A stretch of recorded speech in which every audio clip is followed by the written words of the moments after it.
Mamas, don't let your babies grow up to be pop stars. These parties are probably reminiscent of late-stage Roman Empire debauchery. The indictment has detailed use of force, drugs, and threats to coerce participation in these parties. And maybe even worse, as they continued, the coercion of minors involved. Hurt people. Yeah. And I think that is kind of basically what we're saying. Hello, and welcome to the Pop Culture Contrarian with Thomas, Sterling, and Andrew. Hello. Hey, everybody. Our topic today is Mamas, don't let your babies grow up to be pop stars. Before we start, I just want to remind you all to like and subscribe. Like us on Spotify or YouTube or wherever you follow us. Let us know what you think. Let us know what you'd like to hear about. And hit that bell button so you know when we post. And so, our topic is don't let your babies grow up to be pop stars. Like you know, where we hanging out and what we doing, we can't really disclose. But before we really dive into that, let's start with some pop stars that have been kind of coerced to try to endorse a political candidate this November and are saying, no, they're saying, I'm not going to do that. That's not what my job is. Caitlin Clark, the runaway breakout star of women's basketball at the moment, she was asked, who are you going to endorse? Or are you going to, it was a very coercive question. It was, what did it mean to you when Kamala Harris said this or that? And she's like, I'm a sports player. I play basketball. That's what I'm going to focus on. Clark has come under fire in the past for not towing the line of this whole leftist liberal political, hey, I'm going to endorse the popular candidate thing. And she has in the past also given the same retort when I'm a basketball player. Yeah. And she's been called racist for it because she's a white woman of privilege in this place of power and she could be having this big effect or whatever. But I just think it's great that she focuses on her job. There's a Michael Jordan quote, which is Republicans buy sneakers too. Yeah.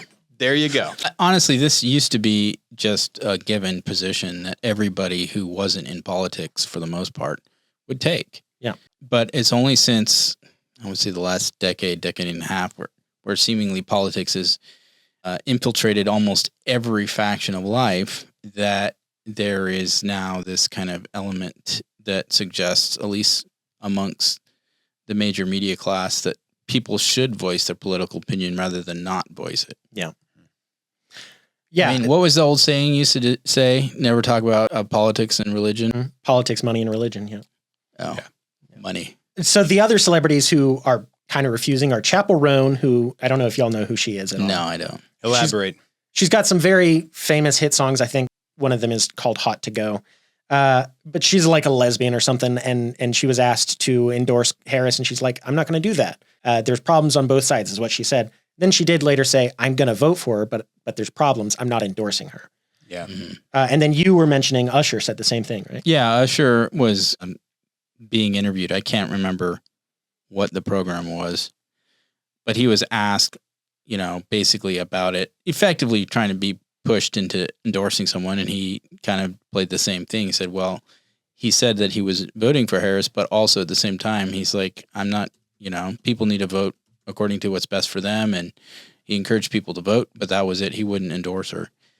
And so I think that used to be standard fare, and in fact, I think it used to be even considered pretty uncouth for someone being asked to express their political opinion on, especially during a presidential election. That was kind of verboten. You don't do that. And now it's totally the norm from these corporate media. And the way they ask these questions, it's like Kamala Harris said this wonderful thing, and obviously all good people liked that. What did it mean to you? And it's just like, oh, come on. Yeah. Well, they justify it because supposedly the way the narrative has been put out there is that it's an existential election.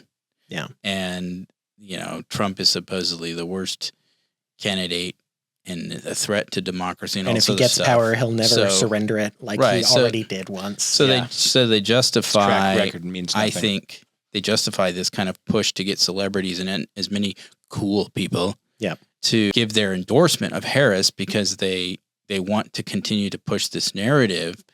So it's wise to stay out of that. That's the whole point. You don't want to be a part of the political machine, and so you avoid it. Yes. I mean, especially if you want to be popular across a large swath of Americans. Yeah, you recognize that your fan base isn't all of one political mind. Right. Yeah, precisely. So that's just a little bit of, it's nice to hear these celebrities, even ones we don't really agree with on much, being like, this is not what I do. I'm a singer or I'm a basketball player. Well, that's what our big gripe about Hollywood has been, especially Disney, the woke nature of it, which is political. And we're saying we don't want movies full of this stuff. We're sick of it. Stop it. Yeah, that's exactly right. So the really big news the past couple of weeks, specifically this week, has been P. Diddy or Sean Combs is Sean Diddy Combs. He's got all these names. Famous rapper. Yeah. Well, I remember when he used to be Puff Daddy. Original name. That seems to be very popular with rappers, is to change names. But anyhow, he has been indicted for a whole swath of things, but probably the worst is sexual trafficking. Yeah. Racketeering. I don't know. I'm not sure if kidnapping's in there. Well, I don't think they've named kidnapping, but with racketeering and sexual trafficking, you got to think, it's possible. So he's been famous lately for all of these Diddy parties amongst the upper echelons of Hollywood high society. There's all sorts of movies and songs that reference Diddy parties. Yeah.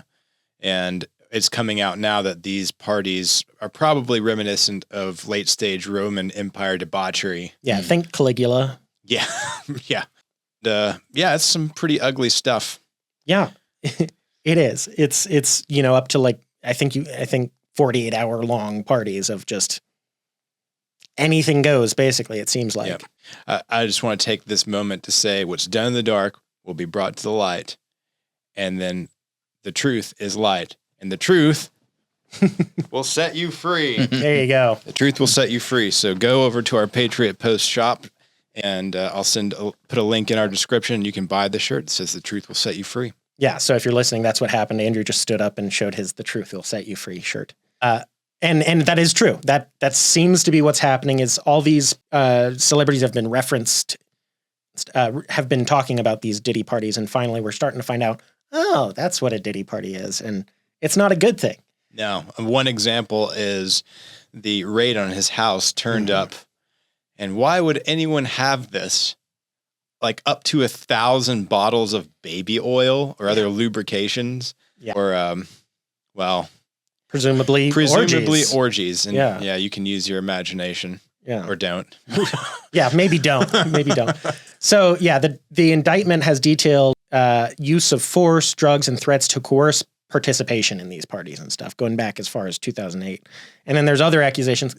Rappers generally have accusations kind of floating around, but this is maybe another level where it seems like this is pretty serious. I mean, I know we all talked about this ahead of time, but is any of this really surprising to anybody?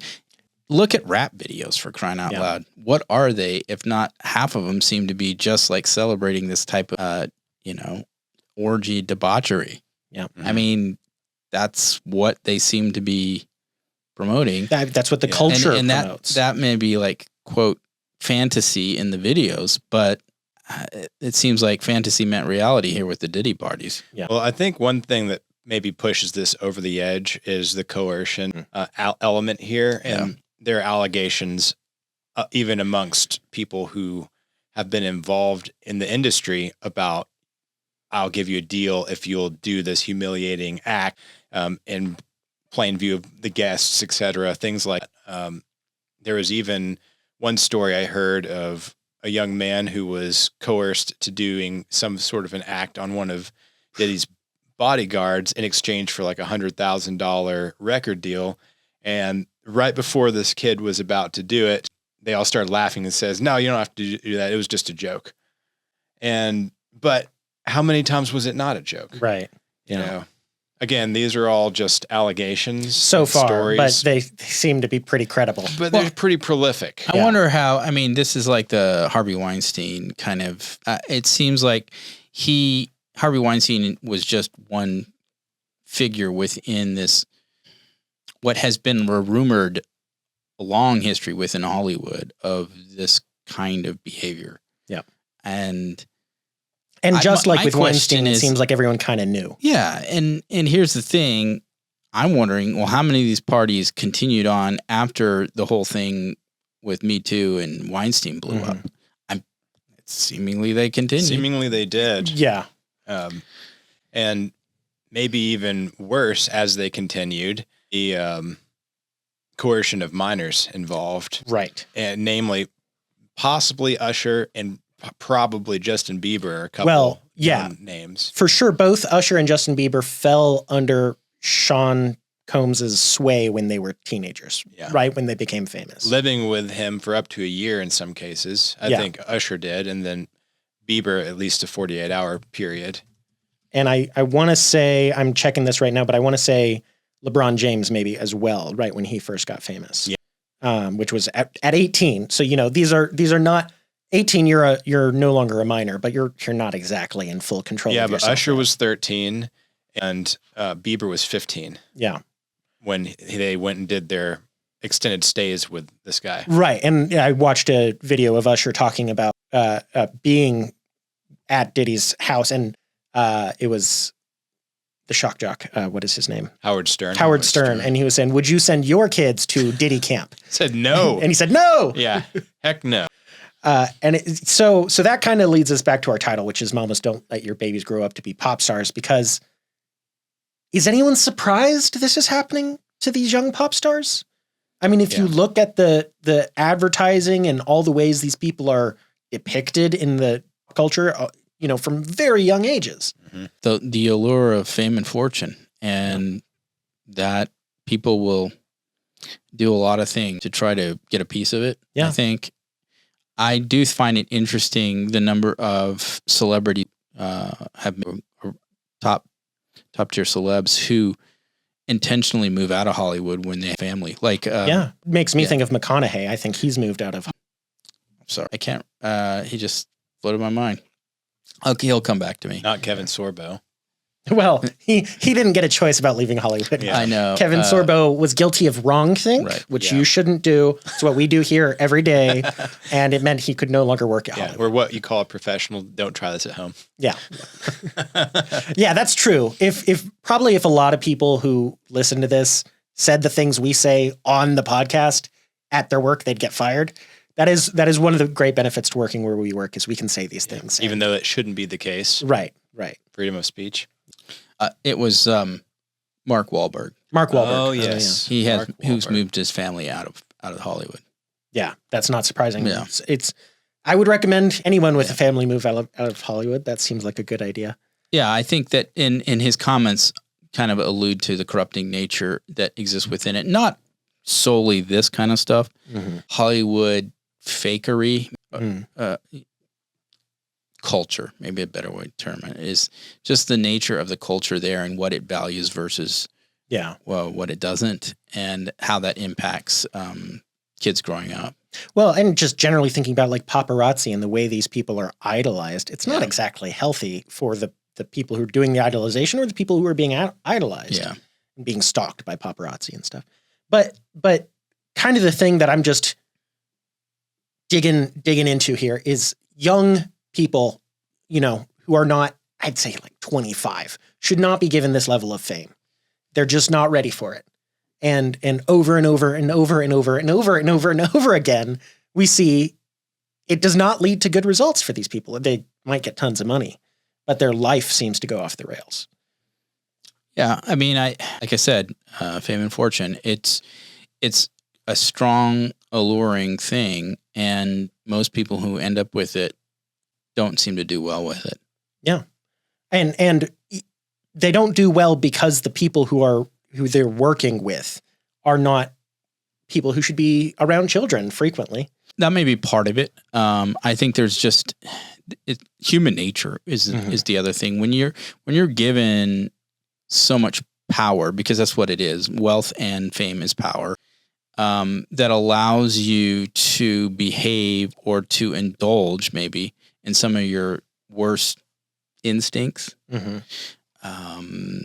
it takes somebody who's mature, maybe beyond their years, to be able to navigate that and to prevent that from taking over. And a lot of them, you listen to a lot of these celebrity stories, and they talk about kind of their early days and when they had all their kind of wildness, and then how they were able to survive it. Yeah. And a lot of them has to do with drug addiction and other things like that. And they were, then their story about kind of redemption afterwards, getting clean, staying sober. That seems to be like this constant theme of the older celebrity who's kind of survived the younger celebrity years.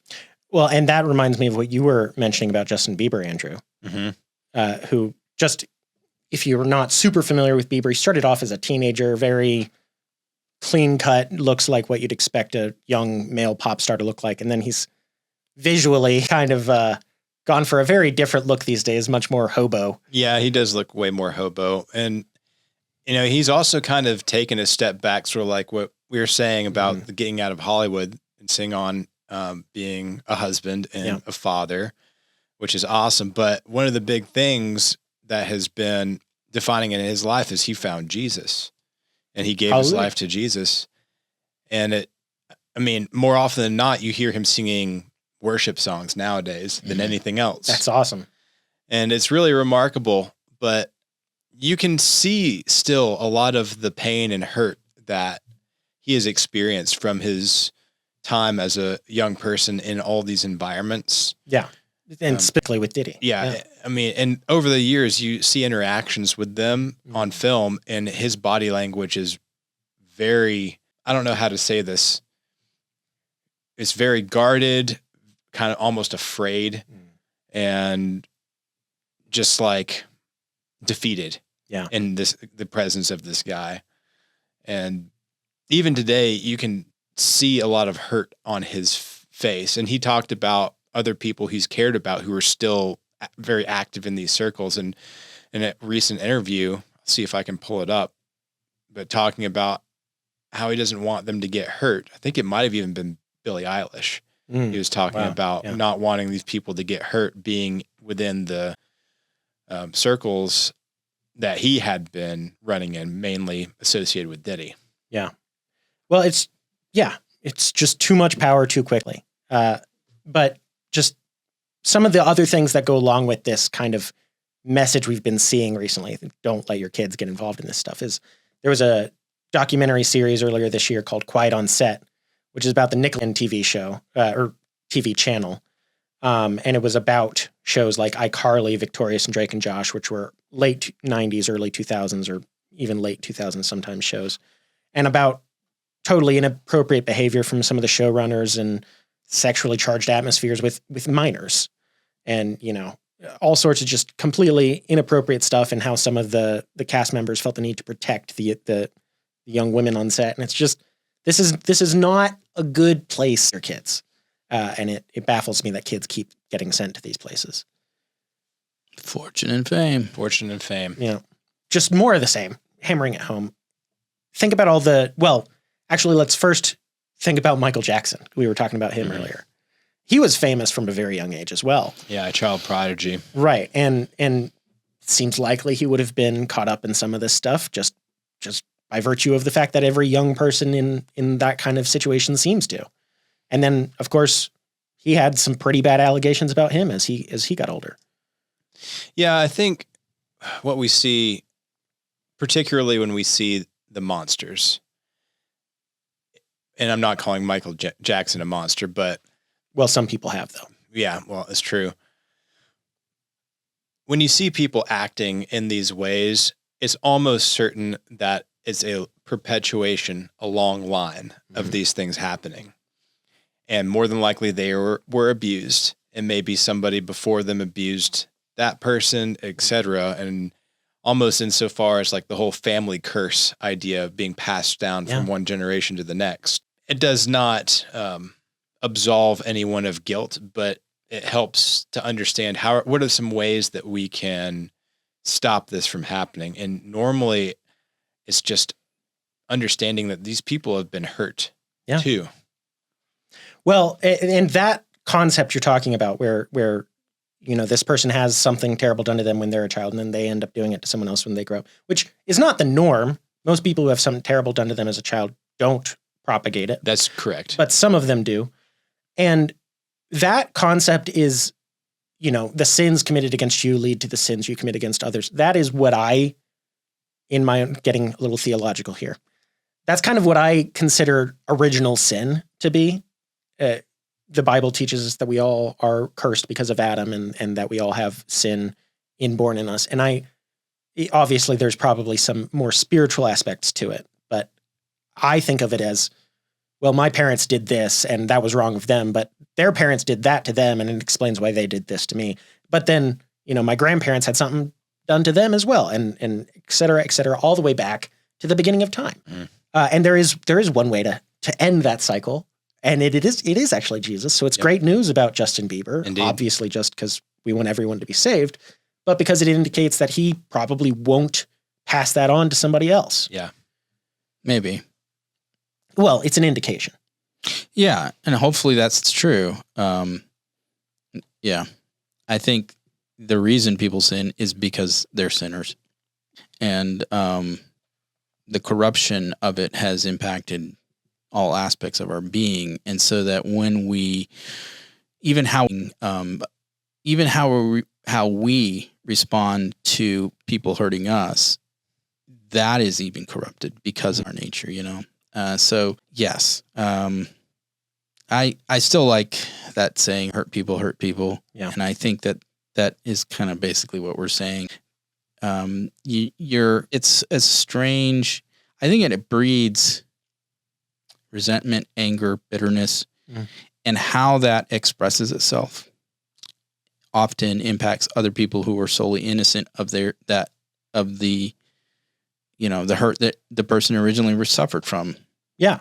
Yeah. You have to do this because I had to do it, that kind of thinking. Yeah. In Hollywood, and I don't know, Hollywood going back to, I guess, even the 20s when it's started to be built and everything with the film industry, but especially in the 60s with the kind of the sexual revolution where all the mores that had existed that, kids had grown up with and our culture kind of valued was being kind of thrown off. And there was, the whole free love movement. Yeah. Right. And this sex wasn't something that was just fit for marriage, but it was just anything. If it feels good, do it, Yeah. And that's a message that now several generations have kind of grown up being taught effectively in the broader culture.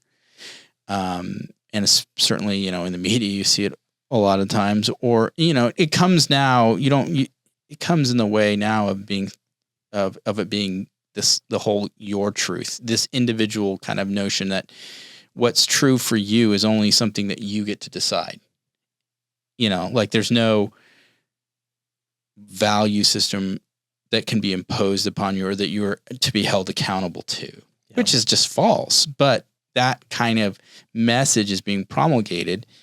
And if that's the message that's promulgated, when someone finds themselves in a situation where they're experiencing peer pressure to engage in behaviors that they otherwise would not engage in, if they don't have a solid foundation to say, no, this is definitively evil and wrong, I will not do this, then they're going to be susceptible and maybe give into it. And maybe, some of them, it might not impact as dramatically. Others, it may have, other long-term consequences we can't even really appreciate. Well, and even if they have that solid foundation, if you stuck a random 13-year-old who'd gone through, the DARE program, raised in a good church, and then stuck him with P. Diddy for a week, I bet you P. Diddy would do a pretty good job of corrupting him.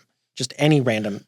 No, I denying that. My point is, kids should not be put in this situation. No, it's the culture. It's the culture that has existed. And unfortunately, too many parents have adopted, or a number of parents adopted the kind of thing like, I don't want to tell my kid what to believe or what to think because I want them to be, quote, free thinkers. And it's just like, well, then other people are going to tell them what to think. Exactly.